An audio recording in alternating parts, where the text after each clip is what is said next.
hiver, on est un petit peu plus fermé.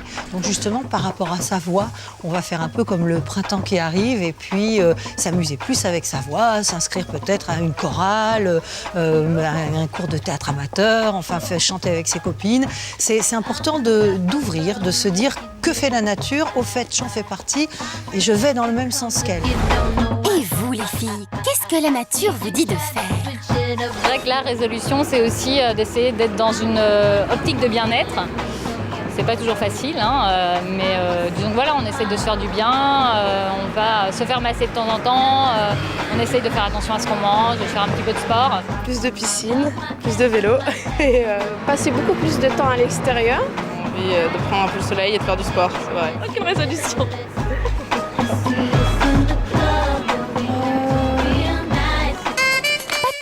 Dominique Venta, coach vocal, nous livre ses astuces de pro pour retrouver l'énergie. On essaye de se retrouver et dans l'énergie et de se redonner de l'énergie, donc de trouver de l'excitation. C'est intéressant de le faire à plusieurs copines. On vient se chercher parfois parce qu'on a pris des bonnes résolutions, on va à la piscine ensemble. On peut aussi dire à 2-3 copines, tiens, on se prend 5 minutes et on va faire les chanteuses d'opéra ou on va monter dans les aigus. Il n'y a pas besoin de le faire longtemps, mais à plusieurs, en plus, c'est drôle à faire.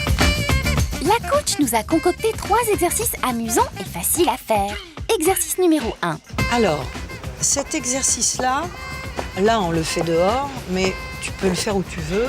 Là, le but, c'est de réveiller sa voix en douceur, parce que quand notre voix se réveille, tout le corps se réveille avec. On va faire ce qu'on appelle les bouches fermées.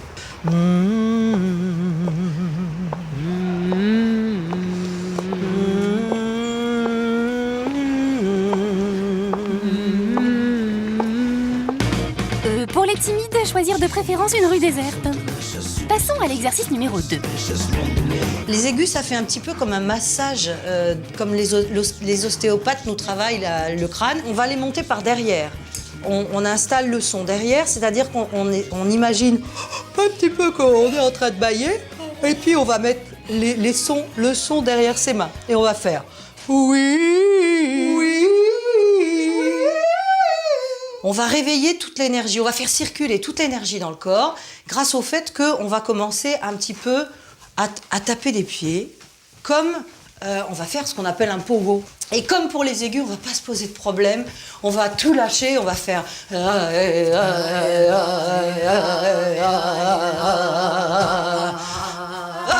lâche tout.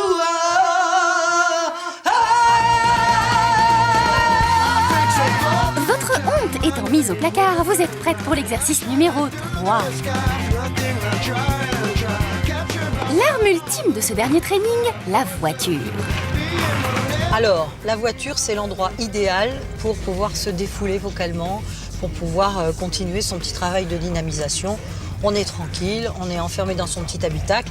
Si justement il y a des problèmes chez toi, que des voisins sont un peu présents et que tu n'oses pas, par exemple, faire tes aigus dans ton appartement, eh ben, tu les fais en partant au boulot dans la voiture.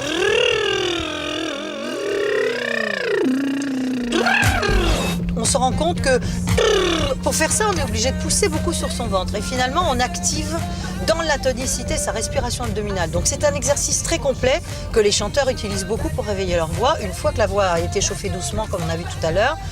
Et voilà.